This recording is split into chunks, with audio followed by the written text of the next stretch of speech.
Welcome back everyone, I'm Steve and this is the fourth installment now of the 25 Quattro S4 build series. Welcome to Figure It Audi if you're new to the channel, and if you all enjoy this video today, consider giving it a like and subscribing to the channel. Very much on theme with some of the performance parts that we're going to be installing today, and if you're like me, you just fell asleep at the wheel for Black Friday and Cyber Monday and missed out on the sales, FIA5 is still a valid discount code at jhmotorsports.com if you want to go back and pick up some of the parts that you wanted to get and forgot about, or if you want to stock up on some maintenance items too. I've been looking forward to this part of the install for a long time now because it means we're coming well on our way out of the project at this point, bolting on a bunch of new shiny parts that are going to upgrade the coolant system, and I finally get to chase after a little bit of more power, baby! Yeah! Pretty sure I had to let James say that or else I was going to get sued. Anyways, let's look at the parts. Look at the goodie table today. So on the passenger side of the car, we're going to upgrade the coolant system a little bit with some fresh hoses, but something from IABED Industries. And then of course, we'll continue working on the Oxrad delete with some of JHM's kit. Speaking of which, really looking forward to putting on the lightweight crank pulley that you see here, plus the entire rest of their 6-rib conversion kit for the alternator, so we can finish up the alternator install. Then we have our nicely cleaned snub mount bracket for a apical snub mount. I'm going to fully rebuild the water pump. And then on the driver's side of the car, we're just doing a bit of a refresh. We've got fresh hose and a nice crispy new expansion tank and an auxiliary pump for that side too. I feel like starting with my dessert today, so let's get going on the JHM crank pulley. It's kind of funny, the name. It is a pulley, it is attached to the crank, but first and foremost, these things are harmonic balancers because their job is to balance out the net imbalance in the engine. So let's go back to V8 rotational mass 101 for a second here because it is a cool engine and it has a lot going for it. First of all, there are an equal number of cylinders. There's 8, meaning whenever a piston goes down, we can use the timing and firing order to make sure another one's going up to cancel out the reciprocating imbalance in one of the banks. And then of course, it is a V, and if we look on the side here, you can tell perfectly it is a 90-degree angle, so that means that anytime something is happening in this bank, we can do the opposite thing over here. So as everything is spinning, we can also cancel out rotational imbalances. And that really just leaves you with remaining imbalance in whatever's attached to the piston. So you've got rings and clips and rods, and then we have the crank itself. On the back, we've attached the flywheel, and then the only balancing effect left is whatever we can do on the front with the harmonic balancer. Now, when we look at the OEM balancer that came off, I'm seeing some interesting things actually. So first of all, we can tell which side is the heavier side. It's this one, right? So as a standard part that they manufacture, they've kind of got these scoops here, which reduces the weight, generally speaking, on this entire side. But we can clearly see that Audi has machined out some additional weight savings and balancing. You know, they picked 3 very specific spots to mill out 3 very specific volumes to make sure that this side was proportionately heavier than this side. But when I flip it over, I also notice that we have 3 more kind of dispersed holes that are closer to the edge. And look where it is. So right now it's at 3 o'clock. I flip this over. They're kind of over here, right? Which means that they went through even more machining to really nail the spec on this balancer. So I imagine that JHM would have gotten their hands on a couple of these OE pulleys from Audi and spun them around to figure out what the rotational imbalance was that they were trying to achieve, and then applied the same thing to their own design. And obviously they have approached this in a different way. Material, it's billet aluminum versus some sort of steel, I'm guessing. And then we have big pockets on one side and then solid faces on the other. Because at that point, once they hit the net imbalance they were shooting for was weight savings. So how little of total mass could JHM use on this pulley to use on the system here? Because after all, it is driven off of the crank, and the less energy it takes to start spinning and keep spinning is more power that's redirected back through the crank into the drivetrain and then horsepower. And I can tell just from handling these pulleys that the weight difference is significant, but let's check it out. And the scale says that the OEM pulley is 6 pounds, 15 ounces. Holy. And the JHM pulley is 1 pound, 14 ounces. What's funny is that this is actually the heavier option too. So just so you know, JHM makes 2 options. If you do not want to upgrade your alternator drive and belt kit to a 6-rib, which is what I have here, you can get a thinner pulley that's only made for a 5, just like OE spec. So that one would be even lighter. You may have noticed earlier that I've already completed one step, which is safely removing the locating dowel off of the back of the OE pulley and putting it nice and seated down into the JHM one. I know that seems like a pretty no-brainer step, but if you don't do that and just take a random stab at clocking this thing on the crank, you would be creating some insane imbalances in the rotating assembly. Also, be careful. I'm pretty sure that this is not a replaceable item from Audi. You can't just go buy this part, and it is easy to crush it with pliers when you're trying to remove it off of the OE pulley.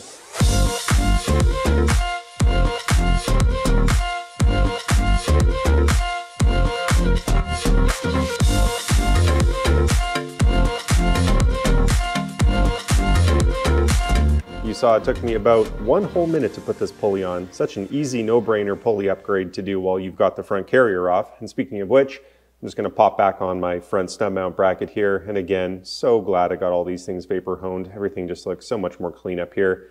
And I'm going to pop this in with a little bit of blue Loctite, and then on will go my Apical front mount. Now that's already something that I had on the car when I bought it.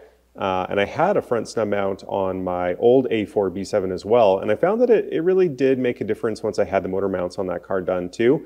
But I've never had a car that has quite this many suspension and mount mods done to it, and I'm really looking forward to what this whole package feels like. So before we get back to the 6-rib kit, we're actually going to jump back to the water pump because it's sort of tucked in on the other side there, and we got to connect some stuff so we can work our way back out. Now, this is actually a really easy way to save a lot of money on this project for the car, because truthfully speaking, there's nothing to replace in this middle housing right here. Unless you cracked it or something like that, there's really no reason you need to replace it. And that's important because they do not sell this part separately. There is an individual part number for it, but if you search it up, you'll only find the entire water pump assembly. And that whole thing right here, and you wouldn't even get some of these other hardware bits, would put you out at least 550 American dollars. So when we're talking about a water pump rebuild, really there's only 2 parts of it. There's the water pump and the thermostat housing. Now for me, I bought a brand new water pump here. This happens to be the type with a metal style impeller. This is the Mile or Male, however you might say that. And on ECS tuning, this cost me a whopping $73. And then I also have about $30 extra here in various hardware and gaskets and a new shaft. Like I said earlier, since this isn't really an individual replacement part, if you have a crack in this, well, maybe you're in for some JB welding, or your best bet is to go find a car that's being parted out and just buy the whole pump assembly and just use this part. When it comes to the thermostat, there's a different story here and another big place to save money, because this whole assembly would probably set you back at least 200 American dollars, which is a lot considering you can buy just the thermostat for about 85.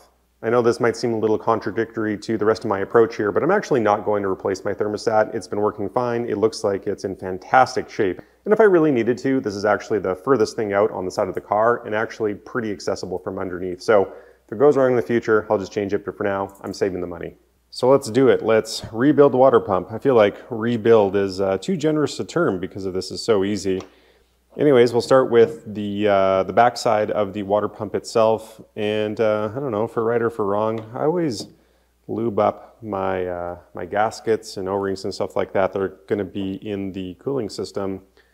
A little bit of coolant. I find that gives me a little bit of reassurance when I put pieces together, hopefully so they don't pinch because it's dry. So that's my tip. You know, the longer I work on cars, the more I notice these little things and just out of experience kind of understand what it's like. But I'll show you the thermostat gasket here. You can see that there's little nubs on it. It just helps to center them inside of the grooves and hold on a little bit better. So now we can attach the middle part of the assembly. And there's actually only 2 bolts that hold the water pump to the assembly itself. All the rest of them pass through and then connect it to the block. So really just place it straight down, and then we just have 2 Torx bolts, one on the top, one on the bottom, coming at it backwards like an idiot. And I'm coming in here with a T30 Torx, and 10 Newton meters is all that this requires.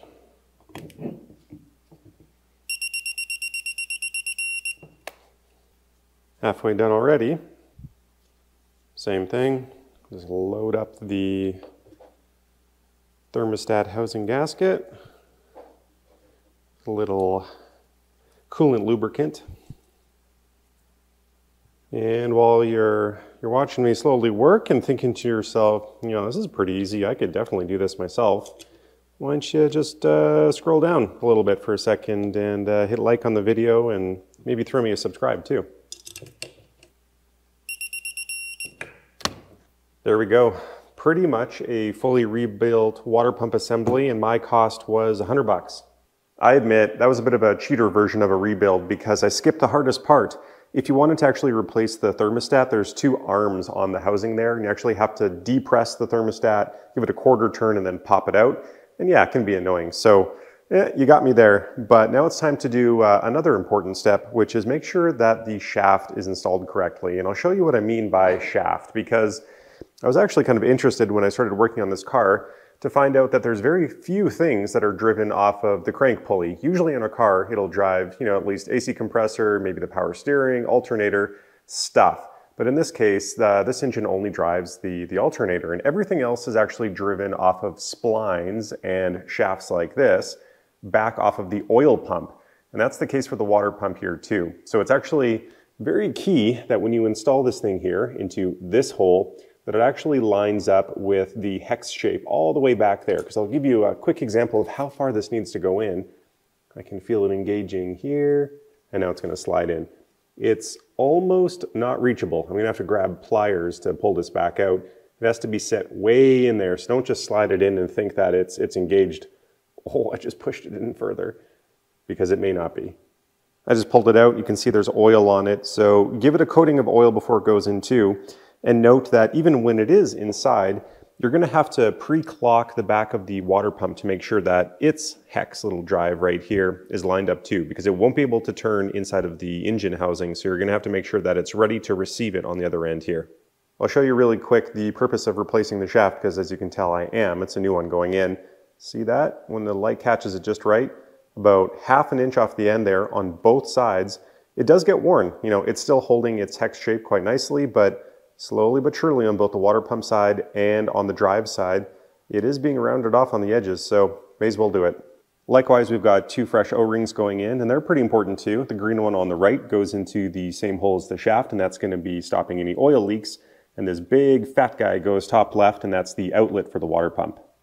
That was, of course, not without its struggle. And it wasn't such a big deal to align the drive shaft. In fact, I ended up just using one of the bolts here as sort of a reference point on one of the points on the hex shaft. So I knew it was pointing sort of like just off center of this bolt. So I clocked the water pump to sort of like match that, and it slid into place pretty easily. But what ended up being a huge pain in the ass was just this hose right here. It's kind of hard to slip the assembly on with the hose already on there, but if it's not already on, it's kind of hard to jam it in there when everything's already in place. So I ended up actually kind of taking the pump off, giving myself some room to play with the hoses and clamps, shoving it back down, and then tightening all the clamps and all that stuff. So that party's over, and I already realized that before I put on my water pipe here, I can't put the snub mount bracket in the way because it actually gets in the way of this little bolt hole back here. So I'm going to loosen that up. You can see I've already got some fresh gaskets here, and I'll have a fresh new green O-ring on the other end. This is what progress looks like, and I'm glad I spent some extra time sort of cleaning up that lower pipe. Everything looks really good.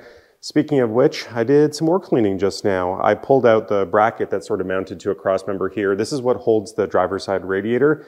Just degreased it. It was pretty gross before. Cleaned up all the clips, cleaned up the grommets. And honestly, this is the stuff to me that constitutes a build. I know some of you watching the series might not think I'm doing enough or touching enough of the systems to constitute like a full build series, but to me, it's when you spend enough time with a car to see all these little things and actually invest your time improving everything as you go along, and of course making some performance modifications too. But this is why I called it a build series. It's just time that gets sucked into stuff like this, but to me, it's worth it. Before I slide in the driver's side radiator, I'm going to replace this right here. It's a Pierberg brand, which is the OE supplier to Audi, so feel free to just pick up one of those. Auxiliary water pump. Now, I actually had to refer to the RS4 forums to figure out what this thing does, because I was kind of looking at it in terms of the cooling system diagram, and I was like, when the heck does this come on? And the key was in the name that the RS4 guys use, which is an after-run pump. So this is electronically driven, not by the engine or anything. And this will kick on with some fans after the car is stopped in order to keep the coolant flowing in the system and not stagnate and not get air bubbles, and just make sure that coolant still moves a little bit and to help the whole head and the block cool down. If you're a longtime watcher of the channel, you'll know when I did the timing and cooling system on my A4 2.0 that I'm not afraid to tackle things like this, where the side radiator here is obviously beaten up because it's in direct shot of the air duct on the bottom right, but you wouldn't believe how much stuff gets jammed up in here. So I've already hit this once with the air compressor on both sides, and yeah, tons of rocks and dust come flying out, but I'm going to spend probably the better part of an hour here straightening out all these fins. And you know what? I made an old video on this guy right here. I did a tool review on this fin straightening tool, and I said it didn't work, and it absolutely does not work, but I feel like I'm going to take the opportunity here to clear its name because, as pointed out by a bunch of commenters, this is not the right tool to use, but you wouldn't know it from looking on websites because places like ECS Tuning have this all over the place and they say, oh, you can use this to straighten out fins. It's not true because the fin style on pretty much all automotive radiators are sort of this V shape where you can't use these straight forked sort of tools like this. This is good for something like an AC condenser or other appliances in your house, but you can't use this on a car. So I don't really blame it. I more blame people who are peddling it, but I'm going to go ahead and do it the old painful way that I found it to be really effective. Just a razor blade on one side and a little pick on the other. So I'm going to degrease and get to straightening.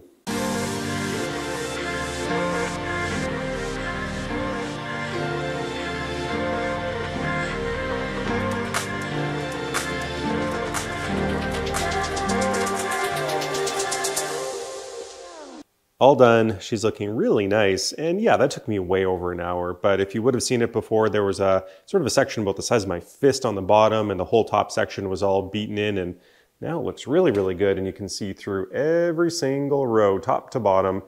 And I know that takes a lot of work, but if you ask me, it is worth it. Because if you think about it, only the very front bit of the fin needs to be crushed in for that entire row to be out of bounds. So if the whole bottom third, like I was saying about the size of your fist, was crushed in, that's at least 30% of your cooling that's just not happening at all. So yeah, it takes a while, but for me as a Canadian, if I wanted to buy this, it would have been at least $350 American, and there's no such thing as free shipping for me. I gotta do shipping and then currency conversion and another 3% on the MasterCard, and all of that stuff means if I have to put a couple hours into refurbishing a part a little bit, I'm gonna do it.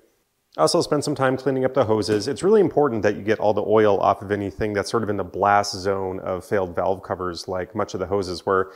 This is the one that comes off of the top of the radiator and then loops down to the radiator in the front. And this was just covered in oil. And you can see underneath it's still looking pretty good, but if you leave it soaked in oil, that's what's gonna combine with heat, and over time it's going to swell, and then you'll really have to buy a new hose. So crisis averted there, and we are ready to actually plumb in all of this stuff now. Look at that, she's filling in on this side here. And I just wanted to ask you guys a question. So obviously, I'm doing this whole project because the aux rad cracked because it has a plastic end tank on it and hit the road and started leaking. And theoretically, the driver's side one here and the main radiator, I guess, is just as susceptible to that same damage. Now, do you guys know of an all aluminum solution, so including aluminum end tanks out there for the rest of the radiators? Because I saw, I think, one on AliExpress, and I reached out. It was for the main rad, just to see if they would have some pricing and ship it to Canada, and I got no response, which is not super surprising. But I would love to go aftermarket for both of these items, actually. I don't like having the plastic end tanks on there, but for now, I'm happy to keep running them until I run into a problem. But yeah, if you guys have found a different solution, fabbed up something yourself, or whatever you might have come across, let me know. I want to know. Working on the plumbing over here reminded me that when I was working on the cooling lines for the alternator, I was not happy with how close they were to the header. So I just grabbed a little extra of my DEI heat sheath and I wrapped it around the 90-degree rubber piece right here and that new U-shaped elbow that's behind the alternator. So that is now safe.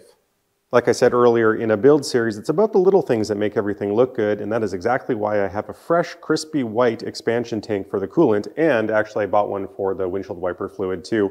Truth be told, I got fooled. I did buy these for looks mostly. I don't think there's a problem with the old one, although with this new tank and a fresh cap, it'll certainly hold the pressure in the cooling system really well. But I did this because you can see in an old shot of the car, the old tank was super yellow, and now this is gonna look really nice. But I was hoping that was the case for the windshield wiper fluid. Nope, not the case. This is the OEM color. So this one's just a bit cleaner, a little bit brighter colored, but I'll just swap both of these out, and then the right-hand side of the car here is gonna look really good. Visual impact achieved for sure. And you know what? No regrets doing this one either. It was a lot grosser than I thought it was. And of course I broke some stuff. I absolutely annihilated a little grommet that's on the end of here, and thankfully that is a separate part you can buy. And I also didn't realize that there is a strainer in here that doesn't come with the tank, and it's a separate part.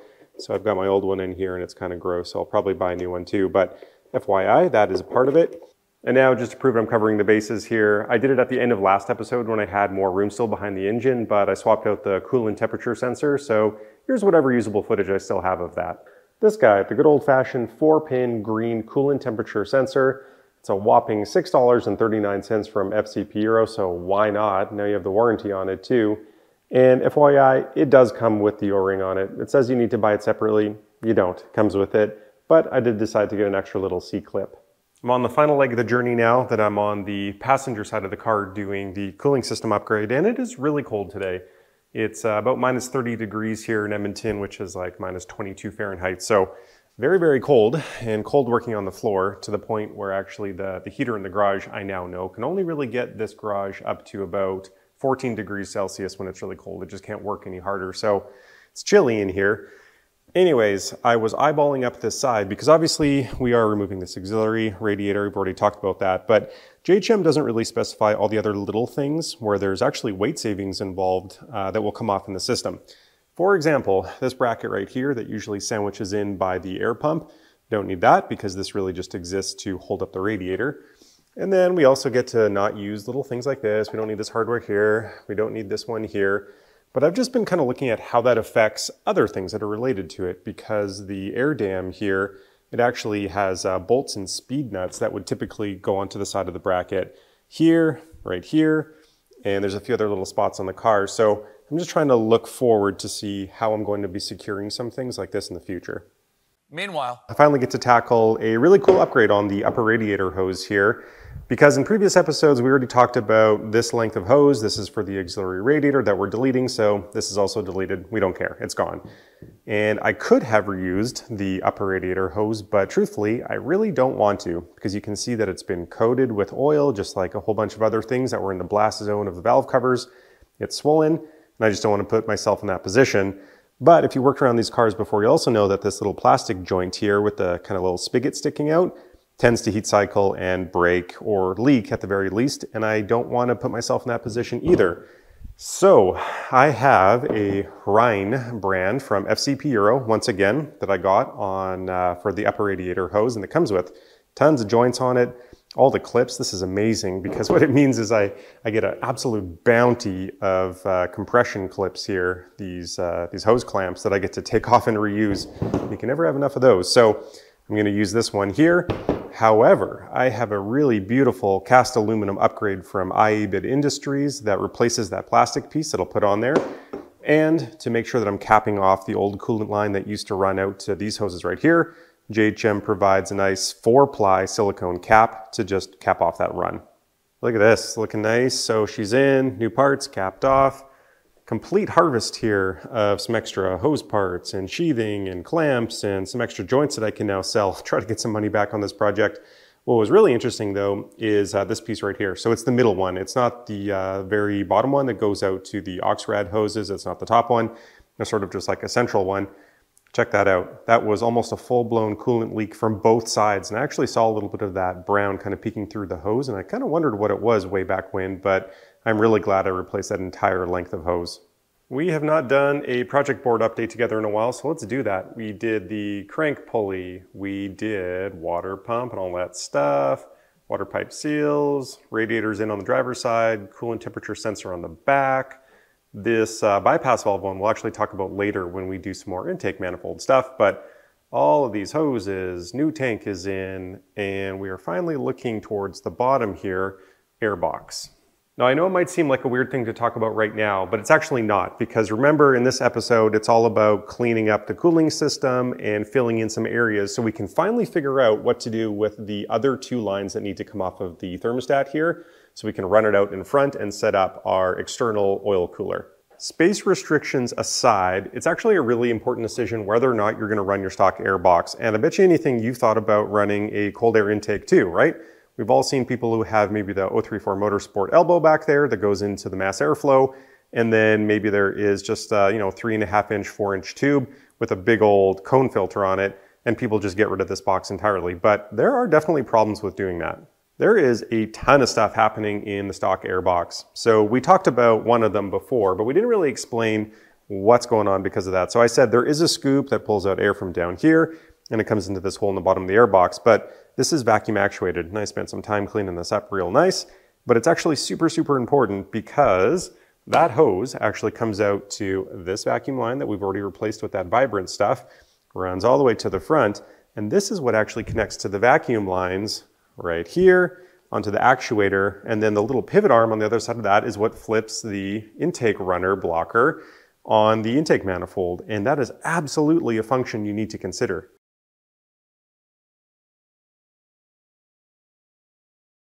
Aside from that, there's actually a huge hole in the top part of it right there that can move air through the fender as well.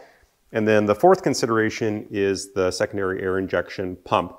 Now granted, this car does not have a tune, and if yours does, where you have the delete, good for you. That's one thing down. That means that you can get rid of the pump and the hoses and the combi valves and get those block-off plates for the back of the block and save a bunch of clutter and weight, which is cool.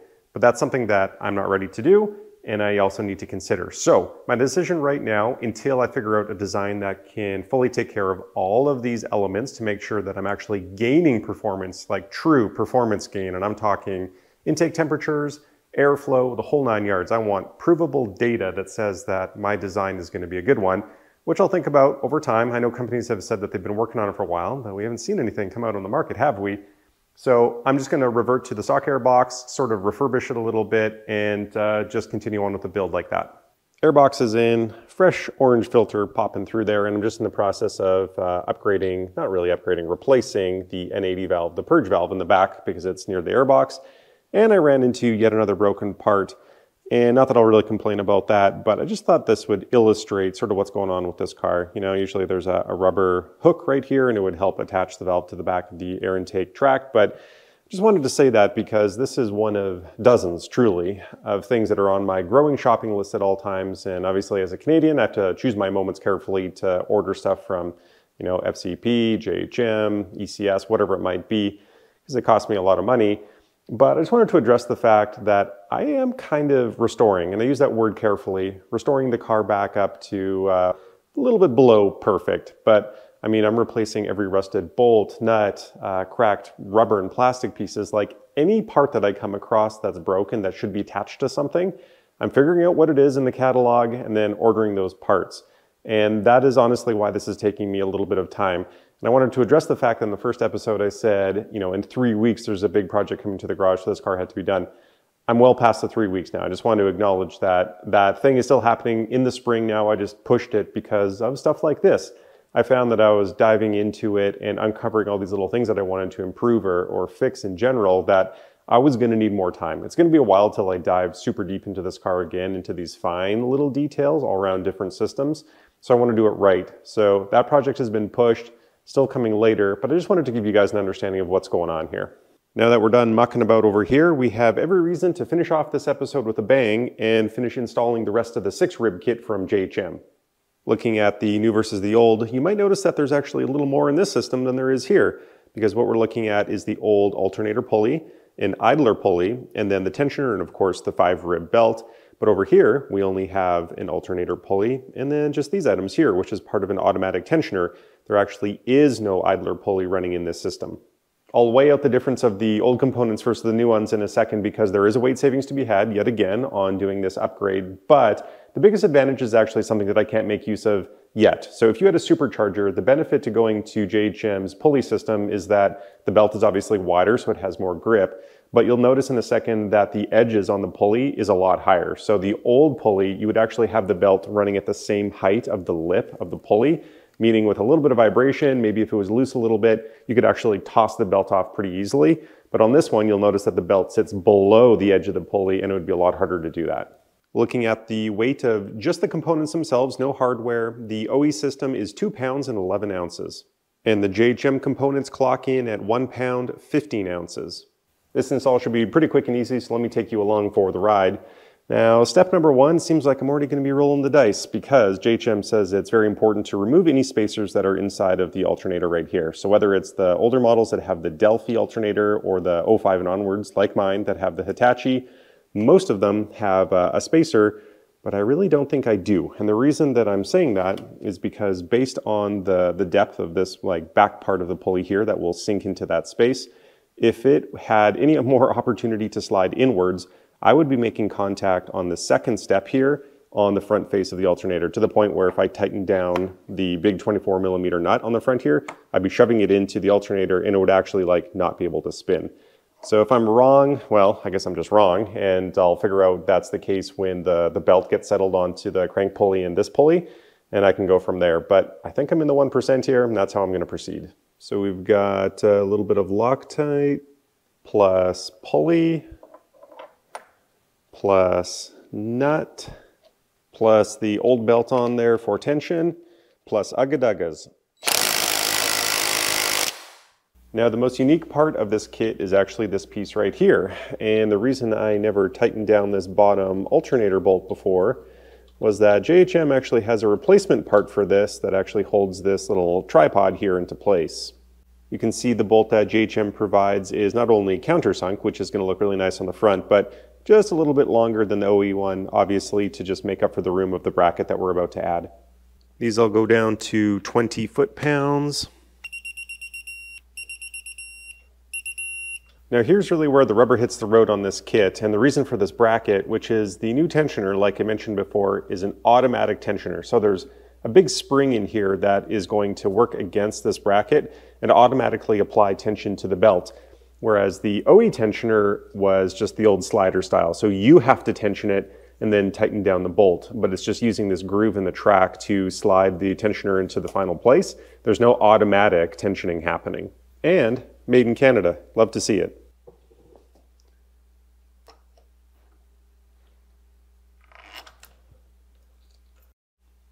And 30 foot-pounds for this guy.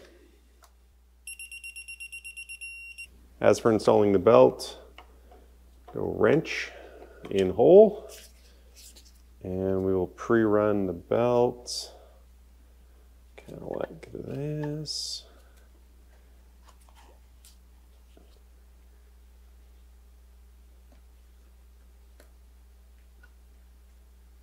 Yes. Tension. How awesome does that look? And it came out straight as an arrow to my eye. I don't think I'm going to have any problems. And so to wrap up this episode, we can revisit our build list here. And alternator, pulley, the cooling was done a long time ago. And with that other work we did earlier, the entire cooling system refresh is complete. As a final reminder to this episode, if you like the looks of all the JHM gear I've got going on so far, remember FIA5 is still available to you for 5% off anything in your cart at jhmotorsports.com. That is officially a wrap then on this episode. Thank you so much for watching. Next time you're going to see me crawling back under the car where it's nice and cold to do some work to make sure that I can drive the car nice and hard in the spring and get some nice suspension components back on that I took off before.